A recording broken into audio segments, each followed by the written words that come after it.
여러분, 역사적으로 지난 2000년 동안 교회는 싸움으로 유명합니다. 교회는 항상 사랑을 말하는데 반대로 교회에 또 싸움이 많다는 건 아이러니가 아닐 수 없죠. 특히 우리나라 교회의 경우는 단순히 싸움을 많이 할 뿐만 아니라 한 번 싸우면 화해할 줄 모르기로 유명합니다. 물론 정말 교인들이 비교인들보다 더 많이 싸우는지, 그리고 정말로 교인들이 비교인들보다 화해를 더 못하는지, 그게 사실인지는 확인된 바가 없을 겁니다. 저는 사람 사는 세상이니까 비교인이나 교인이나 비슷하거나 아니면 교회의 싸움이 더 적을 것 같은데, 그게 이제 이슈가 되니까 그러지 않을까 생각은 합니다. 그런데 적어도 교회에 싸움이 많은 것처럼 보이니까 그렇게 전제하고 오늘 이야기를 한번 풀어보도록 하겠습니다. 혹시 여기 계신 분들 가운데도 교회의 분쟁과 또 다툼의 소용돌이 속에서 한 번쯤 가슴앓이를 해본 적이 있으신 분이 계실지 모르겠습니다. 여러분, 왜 교인들은 한 번 싸우면 교인이 아는 사람들보다 더 풀지를 못하는 걸까요? 왜 쉽게 풀지 못할까요?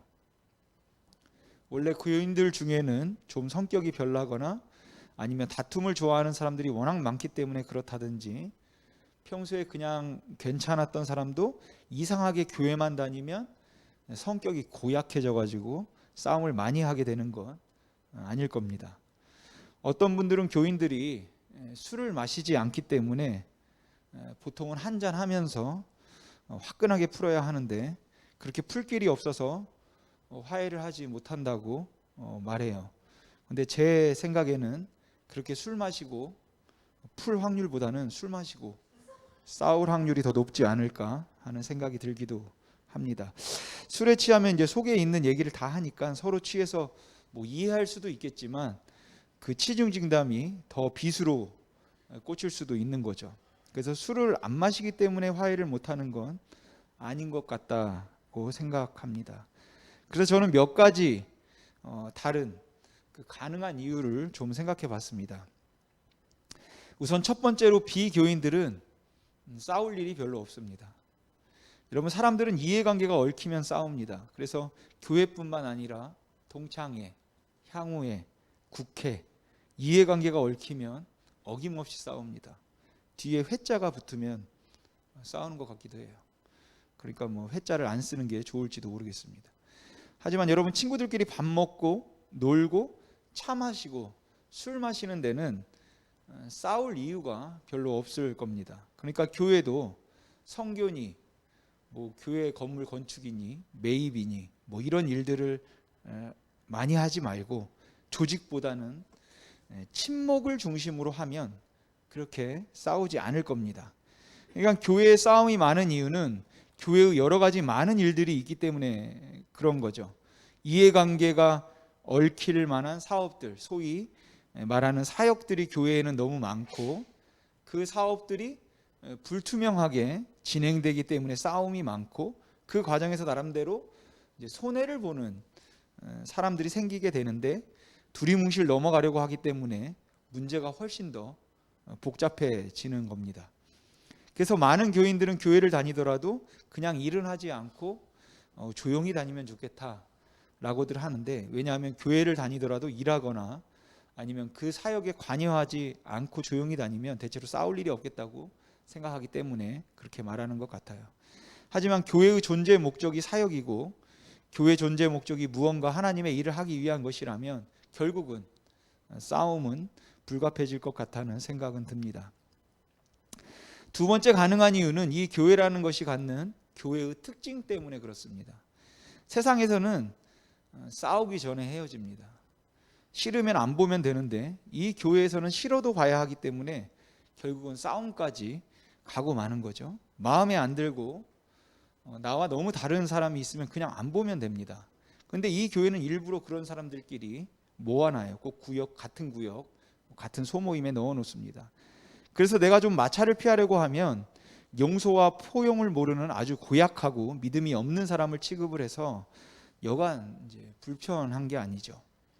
문제에 휘말리거나 아니면 또 싫은 사람하고 자꾸 같이 있어서 부딪히면 그게 좀 싫어서 그냥 피해야 되겠다 생각하고 교회를 조용히 옮기면 나만 조용히 옮겼지 교회가 얼마나 눈치가 빠르고 말이 많은지 다른 사람들도 다 압니다. 그래서 그걸로 또 피곤해져요. 여러분, 교회도 마음에 맞는 사람들, 어느 정도 수준이 맞는 사람들끼리 같이 다니고 마음이 맞지 않는 사람이 있어서 나는 그 사람하고 마음이 안 맞고 그냥 불편해서 안 나오겠다고 아주 당당하게 말할 수 있다면 문제가 되지 말해도 문제가 되지 않는다면 아마 싸우는 일이 그리 많지 않을 겁니다. 그래서 유독 피해자가 손해를 많이 보는 곳이 교회입니다.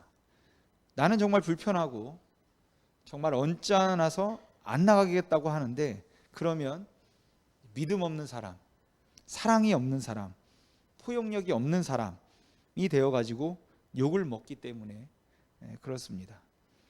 그래서 대체로 어떤 이유를 막론하고 교회를 떠나는 사람은 아무튼 믿음 없는 사람이 되어서 욕을 먹는 것이 우리에게 주어진 현실인지도 모르겠다는 생각이 드는데 아마 그건 교회라는 것이 갖는 이제 사랑해야 한다는 특징 때문에 그런 것 같습니다. 또 다른 가능한 이유가 있다면 너무 자주 만나는 겁니다. 아시겠지만 가끔씩 교회에 나오는 분들은 별로 문제가 없습니다. 뭐 그렇게 싸울 일도 없고 그냥 편안하죠.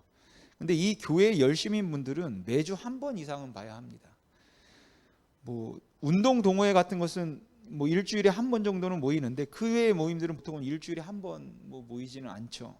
향후회나 동창회도 뭐 한 달에 한 번 아니면 1년에 한두 번 정도가 고작이죠. 근데 교회는 매주 만나야 하니까 아니 매주 몇 번 만나야 하니까 이게 보통 일이 아닌 거죠. 그러니까 자주 부딪힐 수밖에 없는 것이에요.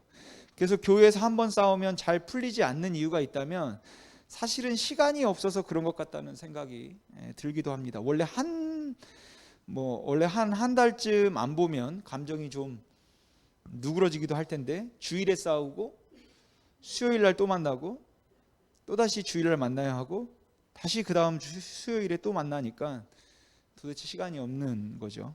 그러니까 여러분, 교회가 한 달에 한 번 정도 만나고 만나면 사역 같은 거 하지 말고 그냥 친목 위주로 같이 식사하고 그리고 마음에 드는 사람들끼리 모이도록 해주면 그러면 제가 볼 때 교회에 싸움이 없을 것 같습니다.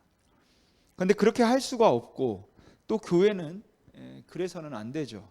그러니까 싸울 수밖에 없는 것 같아요. 그리고 이것이 우리가 경험하고 있는 딜레마입니다. 그리고 오늘 여러분과 함께 고민해 보고 싶은 교회에서 싸움이 나면 잘 풀지 못하는 이유 중에 하나는 정의와 진리의 문제입니다. 여러분, 교인들은 모두 싸우면 안 된다는 것을 알아요. 원수도 미워하지 말고 사랑해야 한다는 것, 미워도 참아야 한다는 것을 적어도 은혜를 받은 사람들은 다 압니다.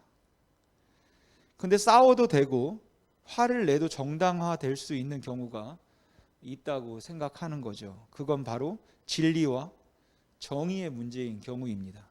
그래서 거의 모든 경우에 교회에서 생기는 싸움은 아주 사소한 감정이나 아니면 그냥 별로 중요해 보이지 않는 이해관계에서부터 시작된 것이었음에도 불구하고 그 싸움의 결국은 대체로 옳고 그름의 문제로 귀결되죠. 다시 말해서 나는 아무개 집사가 정말 마음에 안 든다, 나는 그 집사가 정말 싫어 라고 말하면 교인이 그러면 되느냐든지 마음에 안 들어도 사랑해야 한다든지 그런 책망을 듣기 십상이고 그렇게 말한 사람이 오히려 나쁜 사람이 됩니다. 그렇지만 그 상대방이 가지고 있는 신학적인 이유나 아니면 그 사람이 가지고 있는 하나님의 사람으로서의 자격 여부를 논하기 시작하면 그 사람을 미워하는 것에 명분이 생기게 되는 거죠. 소외되는 것 같고 서운한 일이 있을 때에도 일반 단체에서는 왜 자꾸 나를 소외시키고 서운하게 만들냐고 그러기 때문에 나는 그 단체가 싫다고 말하면 되는데 교회에서는 그렇게 말하는 사람이 믿음 없는 사람이 되어버리기 때문에 상대방이 믿음이 좋은데도 불구하고 그 사람에 대해서 불평하거나 함께하지 않을 수 있는 정당한 이유를 자꾸만 찾으려고 한다는 것이죠. 목사가 선교라는 명목으로 돈을 마음대로 썼다고 가정을 해보면, 다른 단체라면 대표나 책임자가 그렇게 마음대로 돈을 가져다 쓰는 것이 불법인가 아닌가, 그것만 논하면 되지만, 교회에서는 주의 종이니 선한 사업을 위한 믿음의 일이니 또 거기다가 하나님의 뜻과 성령의 인도하심까지 거론되면 불법을 지적하는 사람들은 갑자기 하나님을 대적하는 마귀가 될 수도 있습니다. 그러니까 이해관계의 문제가 아니라 이게 진리의 문제, 정의의 문제가 일단 되고 나면 거기에는 중간지대란 없고 결국은 양극화되는 수밖에 없는 거죠. 그리고 이건 지금까지 역사를 보면 이 이데올로기의 문제 앞에서 뭐 전쟁도 그러고 그리고 아주 잔혹한 참사도 충분히 가능하고 정당화될 수 있었던 것과 크게 다르지 않다는 거예요. 우리 교회 역사를 보아도 서로를 물고 죽여야 할 만큼 심각한 진리의 문제는 그리 많지 않았습니다. 구도자의 입장에서 함께 고민하고 대화하고 풀어보면 될 문제들이었거나, 아니면 조금만 더 이해하고 기다려주었으면 되었을 문제들조차도, 아니 심지어 너무 눈에 빤히 보이는 권력 다툼의 문제도 교회는 언제나 이것을 이제 진리의 문제로 만들어 버렸어요. 왜냐하면 그래야 싸움이 정당화되기 때문입니다. 그런데 이 진리와 정의의 문제는 아주 심각하다는 거죠. 왜냐하면 진리의 문제는 용납해서도 안 되고 타협해서도 안 되고 용서해도 안 되기 때문입니다. 개인의 이해관계라면 포용이 되고 타협이 되고 입장의 차이일 때는 수용이 되겠지만, 진리의 문제일 때는 변절이 되기 때문입니다. 많은 경우의 교회들은 이 진리의 문제로, 옳고 그름에 관한 정의의 문제로 싸우고 분쟁을 겪었다고 말하지만, 사실은 정말 진리 때문에 분쟁을 겪은 경우보다는 견해의 차이로 보이는 문제들도 진리와 정의의 문제로 만들어 싸운 경우가 훨씬 많을 겁니다. 그래서 교회에 분쟁이 생기면 우리가 어렵지 않게 들을 수 있는 말이 있습니다. 나 하나 죽어서 되는 문제라면 내가 포기하겠다. 포기할 수 있다. 하지만 이건 본질의 문제고 이건 진리의 문제다. 절대로 용납해서는 안 된다. 용서하는 것은 불의한 일이다. 그러나 아주 많은 경우에 한참 시간이 지나고 나서 보면 그 문제는 이런 진리의 문제가 아니라 사소한 문제에서 확대되었던 감정의 문제, 또는 뭐 정서의 문제, 이해관계의 문제를 대부분의 사람들은 경험하게 되고 깨닫게 되는 거죠. 그렇다고 여러분, 저는 모든 분쟁이 다 사소하다는 말을 하는 것도 아니고, 진리를 위한 투쟁을 쓸데없고 헛된 일이라는 말도 아니고, 교회가 그 순수성을 지키기 위해서 철저하고 단호해야 함을 부인하는 것도 아니니까 오해하지 마시기 바랍니다. 제가 드리고 싶은 말씀은, 대부분의 경우는 그런 진리의 문제가 아니기 때문에 다툼의 현실 앞에서는 훨씬 더 정직하고 신중해야 한다라는 것을 말씀드리는 것이에요. 그리고 여기에 바로 우리의 아이러니가 있습니다. 진리의 본질은 용서이고, 하나님의 정의도 결국은 죄인을 용서하는 복음인데, 하나님의 정의도 결국은 죄인들을 용서하신 복음인데, 이 용서와 정의의 가장 큰 걸림돌이 바로 정의와 진리가 되었다는 사실이에요. 그러니까 교회는 늘 용서를 말하지만 사실은 용서를 할 줄 모른다는 것이고, 그런데 그렇게 용서를 하지 못하는 심각한 이유는 용서가 정의롭지 못하다고 생각하기 때문입니다. 여러분, 우리는 죄인으로 용서를 받았음에도 불구하고 죄인을 용서하는 일에 익숙하지가 않습니다. 왜냐하면 죄인을 용서하는 것은 정의롭지 않은 일이라고 생각하기 때문입니다. 그렇기 때문에 더 심각한 문제는, 용서하기 싫은 사람이 있으면 그 사람을 용서해서는 안 될 사람으로 만들어 버린다는 거죠. 우리는 다 모든 사람들을 사랑해야 함을 압니다. 죄인도 원수도 사랑해야 함을 알죠. 하지만 우리가 사랑해서는 안 될 경우가 있다고 생각하는데, 그것은 바로 진리에 어긋나는 경우나 아니면 정의에 어긋나는 경우에는 사랑하면 안 된다고 생각해요. 왜냐하면 그것은 불의한 것이니까. 따라서 그 불의한 경우에는 사랑하면 안 되기 때문에 사실은 사소한 문제임에도 불구하고 나를 정당화시키기 위해서 이단의 문제 또는 진리의 문제, 정의의 문제로 그것을 끌어가거나 또 만들어 버린다라는 거죠. 그런 의미에서 많은 사람들이 용서하기 싫은 사람이 있으면 용서해서는 안 될 사람으로 만들어 버리기 때문에 교회는 한 번 분쟁이 생기면 해결이 없습니다. 그러니까 분쟁이 생겨서 해결이 없는 이유는 바로 이렇게 모든 문제를 용서해도 안 되고 받아들여서도 안 되고 용납해서는 안 되는 그런 극단적인 문제로 만들기 때문에 그렇습니다. 제가 고등학교 1학년 때였던 것 같은데 친구들과 함께 미팅을 한 적이 있습니다. 원광대학교 근처에서 미팅을 하고 원광대 이제 캠퍼스가 엄청 잘 돼 있으니까 그 안에 걸으면서 이야기를 했는데 갑자기 어떤 남자가 저희를 부르더라고요. 딱 봐도 저희보다 좀 나이가 있어 보였는데 부르기에 일단 가봤습니다. 그래도 이제 그때 저 포함 3명이 있었으니까 그리 뭐 겁은 나지 않았던 것 같아요. 근데 가보니까 사람들이 많더라고. 거기 일당들이 더 있는 겁니다. 그리고 바로 이런 생각이 들었죠. 아, 이거 X 됐다.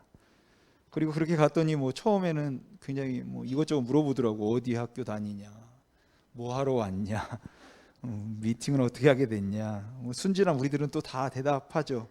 뭐 어디 학교 다닌다, 뭐 교회 친구를 통해서 미팅을 하게 됐다, 뭐 이런저런 대답을 하고 이제 목적은 그게 아니니까 그 후에 이제 돈도 뺏기고 지갑도 뺏기고 했습니다. 버스 회수권만 안 뺏겼던 것 같아요.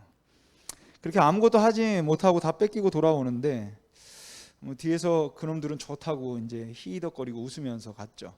그렇게 우리는 다시 그 여자들이 있는 곳으로 돌아오는데 물론 뭐 구속으로 돌아가서 일이 진행됐기에 여자들은 못 받겠지만 뭐 쪽도 팔리고 너무 억울하고 화가 나더라고요. 그리고 그날 밤에 저는 너무 화가 나고 속이 상해서 잠자리에서 뒤척이면서 제가 이제 히어로가 되는 그런 상상을 계속했습니다.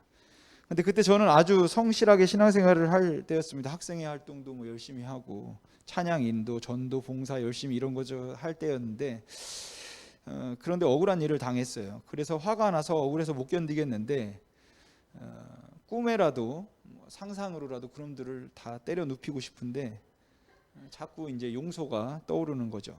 원수도 사랑하라고 하셨고 예수님도 고난을 당하셨는데 내 돈을 빼앗았다고 그놈들을 원수로 삼으면 안 된다는 생각이 어린 저에게 들기 시작한 겁니다. 그런데 그게 주님이 원하시는 것임은 알겠는데 그래도 상상으로라도 때려줘야지 그냥은 못 참겠는 거예요. 그냥 혼을 내주지 않으면 이제 견딜 수 없는 거죠. 그래서 저는 이런 상상을 해봤습니다. 그놈들이 저희 돈을 빼앗고 난 다음에 자기들끼리 모여서 히히덕거리면서 하나님을 욕하는 거죠. 우리가 교회 다닌다는 말을 들었으니까 뭐 하나님 어떻고 하면서 하나님 욕을 막 하는 겁니다. 그리고는 지나가는 다른 학생을 하나 또 붙잡고는 또 돈을 달라고 하는 거예요. 그때 제가 혜성처럼 나타나서 나에게 돈을 빼앗는 것은 내가 용서하지만 약한 사람을 괴롭히고 하나님을 욕하는 자는 내가 그냥 둘 수 없다. 그렇게 말하고는 원펀치 3 강냉이에 앞차기, 뒤차기, 돌려차기, 2단 옆차기까지 사용해서 제가 그놈들을 모두 다 때려 눕히는 겁니다. 그렇게 저는 이제 정의로운 사도가 되는 거죠. 어떻습니까? 주님이 용서를 원하신다는 것은 알고 있었지만 사실 저는 용서하는 것이 정의롭지 못한 그 구실을 찾고 있었던 것이죠. 제가 원했던 것은 복수를 하는 것입니다. 그렇게 복수를 하기 위해서 어떻게 하면 내 복수가 정당화될까 하는 것을 찾고 있는 거예요. 그래서 그들이 정의롭지 못하다며 약한 자를 괴롭히고 하나님을 욕하는 자들이라면 화해하지 않고 용서하지 않고 때려줘도 정당하다 이렇게 생각했던 거죠. 아마 십자군 전쟁이 그래서 일어난 걸 겁니다. 교회의 대부분의 분쟁들도 사실은 다 이렇게 거의 대부분 정당화된 것들입니다. 용서하면 안 될 만한 그럴듯한 이유, 하나님의 영광이라는 이름으로, 하나님의 나라를 이룬다는 이름으로 우리가 행했던 일이지만 사실은 그 중심에는, 아니 그런 경우조차 하나님은 사랑하라고 말씀하시는데 우리는 우리의 그 미움을 정당화시키기 위한 구실을 찾았다는 것이죠. 물론 주님은 정의롭지 못하는 것을 용납하고 타협하라고 말씀하지 않으셨습니다. 그래서 만일 내 형제가 죄를 범하거든 그들에게 경고해라 라고 말씀하셨습니다. 하지만 회개하면 용서하라고 하셨죠. 근데 사실은 그 다음에 하시는 말씀이 정말 어렵습니다. 이해도 어려워요. 만일 하루에 7번이라도 내게 죄를 짓고 7번 내게 돌아와 내가 회개하노라 하거든 너는 용서하라. 더 나아가 마태복음 18장에서 예수님께서 베드로에게 하신 말씀은 7번을 70번까지라도 용서하라고 하셨습니다. 여러분, 제가 이 말씀이 어렵다고 한 이유는 단순히 그렇게 하루에 7번씩 용서할 수 있는가 하는 능력의 문제 때문에 그런 것이 아니라, 그러니까 제가 할 수 있는가의 문제 때문에 그런 것이 아니라 하루에 7번씩 7번에 70번씩 똑같은 죄를 반복하면서 와서 회개하는 사람이 진정으로 회개했다고 말할 수 있는가 라는 것 때문에 어렵다는 거예요. 여러분, 그렇게 반복하는 것이 정말 회개한 겁니까? 여러분, 진심으로 뉘우침의 증거는 다시는 그러지 않는 것이어야 하는데 하루에 7번씩 같은 일을 반복한다면 과연 그것을 진정한 회개로 볼 수 있냐라는 거죠. 여러분, 한 번은 용서할 수 있습니다. 2번은 실수라고 생각할 수 있습니다.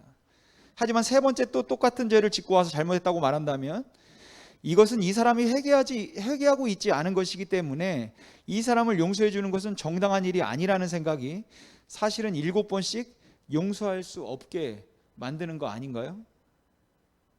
내가 그 사람을 용서하면 안 된다는 그런 생각을 하고 있어서가 아니라, 너무 화가 나서가 아니라, 화가 나지 않더라도 이것은 정의로운 일도 아니고 정당한 일이 아니라고 생각하기 때문에 그렇습니다. 여러분, 진정으로 회개하지 않는 사람을 용서하는 것, 진정으로 회개하지 않는 사람을 용서하는 것, 그것은 불의 아닙니까? 그러니까 회개하면 용서해 주라는 말씀도 사실은 별로 의미가 없습니다. 저는 이 말씀은 불의해 보여도 용서해 주라는 의미여야 한다고 생각합니다. 하루에 7번 번제한 사람도 용서해 주라고 말씀하셨으니까 결국 주님께서 하고자 하시는 말씀은 그것이 정당해 보이지 않아도, 그것이 불의해 보여도 용서하라. 그 사람이 진정으로 회개한 것 같지 않다 할지라도 그래도 용서하라 라는 의미여야만 한다는 것이에요. 진심으로 회개하지 않는 것 같아도 용서해 주라는 것입니다. 아니, 그냥 모두를 용서하겠다는 마음으로 살라는 말씀입니다. 용서함은 구체적으로 어떻게 표현되어야 하는가, 무엇이 참된 용서인가 하는 것에 관해서는 할 이야기들이 정말 많겠죠. 하지만 그런 이야기들을 하기 전에 용서는 불의해 보일 수 있다는 사실을 인정하는 것이 중요하다라는 거예요. 여러분, 인간의 죄를 용서하기 위해서 주님이 친히 죽음의 길을 가는 것, 수없이 배신과 범죄를 행하는 우리를 무조건 사랑하신 것, 이것이 부당해 보인다면, 그럼에도 그것을 무조건적인 헌신을 사랑이라고 부른다면, 그리고 우리가 그것을 복음이라고 부른다면, 용서함의 가장 큰 장애물은 바로 정의로움이고 진리스러움이라는 사실을 우리는 인정해야 합니다. 대형교회에서 분쟁이 생기면 많은 비기독교인들이 보는 가운데 수많은 교인들이 양쪽으로 나뉘어서 서로 찬송가와 통성기도로 큰 소리로 서로의 집회를 방해하는 일이 발생합니다. 여러분들도 뉴스를 통해서 심심치 않게 보셨을 거예요. 그런 모습을 볼 때 힘 있는 자들이, 아니면 서로 조금 더 너그러움을 보여줬으면 좋겠다는 아쉬움도 있지만, 누구의 잘잘못을 말하기 전에, 물론 잘못된 것은 분명히 가려져야 한다고 생각하지만, 저런 상황에서 과연 예수 그리스도의 용서는 어떤 위력이 있을까? 예수 그리스도의 용서란 무엇일까? 서로가 정말 복음 앞에서 진리와 정의를 말하고 있는 것일까 하는 것을 생각해 봤습니다. 그러니까 제가 드리고 싶은 말씀은, 정말 이 죽을 수밖에 없는 죄인을 용서하시고, 그리고 말도 안 되는 엄청난 그 사랑을 위해서 스스로 이 땅에 오셔서 그 고난의 길을 가신 그 엄청난 사랑을 우리가 받아서 그 사랑 때문에 영원한 기업을 소유하게 되었다고 말하고 있는 우리들이 바로 이 복음 앞에서 정의와 진리를 말하고 있는가? 아니면 혹 용서하는 것은 부당하다고, 불의하다는 자세로 상대방을 대하고 있는 것은 아닐까? 그렇다면 분쟁과 그리고 다툼이 불가피한 상황에서 도대체 복음의 능력이란 무엇일까 하는 것을 고민하지 않을 수 없다는 거죠. 너무 기초적인 이야기처럼 들릴지도 모르지만 예수 그리스도의 십자가의 메시지는 바로 이 용서의 메시지입니다. 여러분, 하나님과 우리 사이가 화목하게 된 것은 하나님께서 부당해 보이는 어처구니 없는 사랑을 베풀므로 우리에게 임한 것입니다. 여러분, 이런 죄인들을 7번에 70번씩 용서해 주는 것이 과연 정당한 일입니까?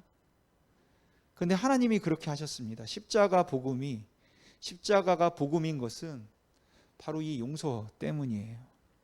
요즘은 너무 많은 사람들의 마음속에 미움과 분노가 있습니다. 특히 이 세상이 너무 부당해 보이고 사람들의 말과 행동이 너무 못마땅해서 생긴 미움의 상처가 너무 깊고 크죠. 교회에서의 실망으로 인한 분노도 있고 지도자들로부터 받은 그러한 그러한 배신도 경험한 배신감도 있습니다. 참고 기다려서 더 나아질 것이라는 기대감보다는 오히려 점점 더 악화될 것이라는 불안에도 속수무책인 그 현실에 대한 절망감이 많은 사람들의 마음속에 있습니다.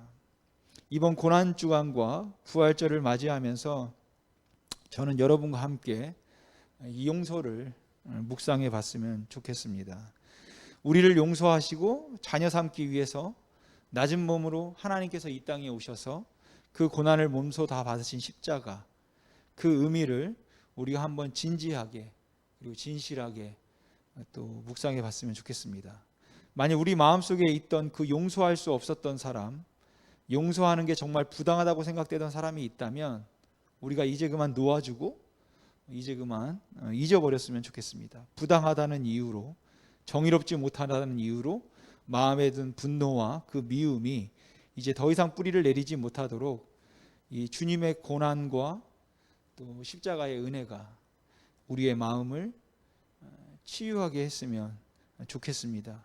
정당해 보이지 않을지 모르고 이것은 옳은 일이 아니라는 생각에 지금도 혹시 밤잠을 이룰 수 없을 만큼 너무 억울하더라도 혹시 여러분에게 그런 일들이 있다면 우리가 그것을 좀 내려놓았으면 좋겠다는 것이에요. 미로슬라브 볼프가 그 베품과 용서라는 책에서 이런 말을 했습니다. 용서하겠다, 그러나 잊지는 않겠다고 말할 때 생기는 문제가 둘 있다. 첫째는 그것은 용서라는 선물을 경고 내지 위협이라는 칙칙한 포장지에 싸서 주는 격이다. 빚을 기록하고 죄를 기억하는 것은 무기를 비추하는 것이나 다름없다. 게다가 숨어서 노리는 사람이 없는데도 위협을 느끼고 우리를 공격하려는 기미가 전혀 없는데도 예방 차원의 공격을 정당화할 것이다. 둘째로 잊지 않겠다는 말은 범죄자의 이마에 악인이라는 지울 수 없는 낙인을 찍는 것이나 다름없다. 한때의 범죄자가 영원한 범죄자가 되는 것이다. 여러분, 7번씩 70번까지 용서를 가능하게 하는 것, 하루에 7번이라도 용서를 가능하게 하는 것, 그것을 잃어버릴 수 있을 때뿐입니다. 나에게 잘못한 것을 내가 잊어버리면 잊어버렸기 때문에 또 용서할 수 있습니다. 여러분, 십자가의 위대함은 바로 이 용서의 위력, 잊어버림에 있다고 생각합니다. 여러분, 하나님은 우리를 자녀 삼으시면서 우리가 하나님과 원수 되었던 때를 잊기로 하셨습니다. 이번 고난주간과 부활절, 예수 그리스도를 통한 용서의 은혜가 여러분의 마음을 따뜻하게 하고 또 편안하게 해줬으면 좋겠습니다. 혹 정당한 이유라 할지라도 충분히 그럴 만한 근거가 여러분들에게 또 저에게 있다 할지라도 많은 사람들의 마음에 분노와 원망이 웅크리고 있다는 사실이 세상을 너무 각박하고 두렵게 만들고 있다 싶고 우리의 삶을 너무 황폐하게 만들고 있는 것 같기도 해요. 그래서 이 십자가의 은혜의 감격이 저와 여러분 모두의 마음에 미움과 원망으로부터의 자유 그리고 평안을 주었으면 하는 그러한 간절한 바람이 있습니다. 그 일들, 그 사람들 생각하면 힘들 수 있습니다. 어렵죠. 억울할 수 있죠. 그래서 우리들이 그렇게 억울해하고 힘들어함이 정당할 수도 있겠다고 생각할 수 있지만, 정당하다고 생각함에도 불구하고, 맞다 생각함에도 불구하고, 이 고난 주간에 예수 그리스도의 십자가의 의미를 여러분 되새겨 보면서, 그런데도 우리가 그것을 놓아줄 수 있는 이 위대함이 바로 십자가의 위대함이다 라고 저는 생각합니다. 혹시 여러분의 마음속에 뿌리 깊게 내리고 있는 그 원망이 있다면, 내가 이 사람만은 절대로 용서할 수 없고 내가 그 말은 내 평생 잊지 않고 기억하겠다 생각되는, 그래서 마음에 새겨두고 다짐했던 그러한 것들이 있다면, 이번 고난주간과 부활절을 맞이해서 여러분들이 그것을 그냥 내려놓을 수 있고 잊어버리겠다 생각할 수 있다면, 그것이 진정으로 우리들의 마음을 따뜻하게 만들고 세상을 따뜻하게 만들 수 있을 거라고 생각합니다. 여러분, 이 세상에 있는 거의 모든 사람들의 다툼은 바로 이 정의의 문제 때문에 비롯된 것입니다. 하지만 진정한 정의는 용서하면서 그 참된 위력을 발휘할 것이라고 믿습니다.